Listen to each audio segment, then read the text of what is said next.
Witnesses said that Tyler had gotten snow in his face and was trying to wipe his eyes and didn't see the tree at all and just hit the tree full force.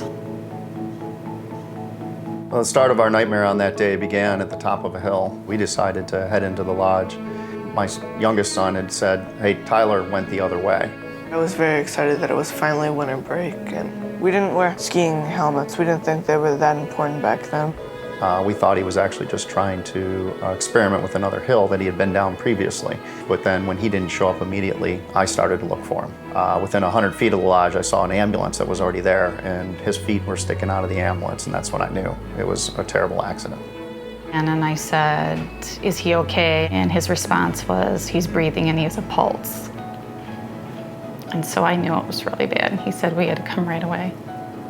Yeah, at that point, I jumped in the ambulance and we immediately departed for the hospital. One of the surgeons said that his skull had been impacted so hard that it had hit his brain and that we would need to perform immediate surgery. He had bone fractures around his eye. He lacerated his tongue. He had a dissected carotid artery. He had broken ribs, broken vertebrae. They had told us that they would be able to do the surgery, but they were not equipped to take care of a ped patient. And we had asked for him to come to Mott. Just the overall reputation and credibility of the services there. From my standpoint, I'd rather be at Mott rather than anywhere else. When we first got to Mott, there were lots of different departments that worked with us and worked with Tyler. We not only had the neurosurgeon team, but we had a critical care team. They started sending physical therapy, occupational therapy, speech therapy, psychological therapy, all up to ICU the first week he was there.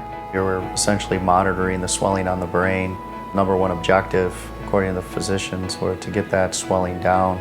And at one point they said, it looks like we're going to need to perform a second surgery to actually remove a large portion of his skull in order to allow the brain to breathe.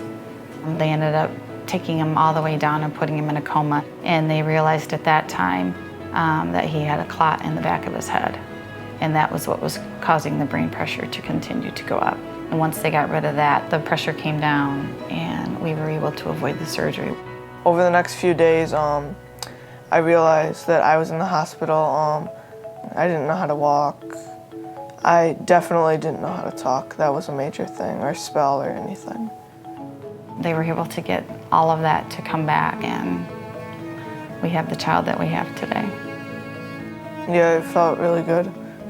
Being back with my friends, back in school. I like to go outside, play lots of sports, run around.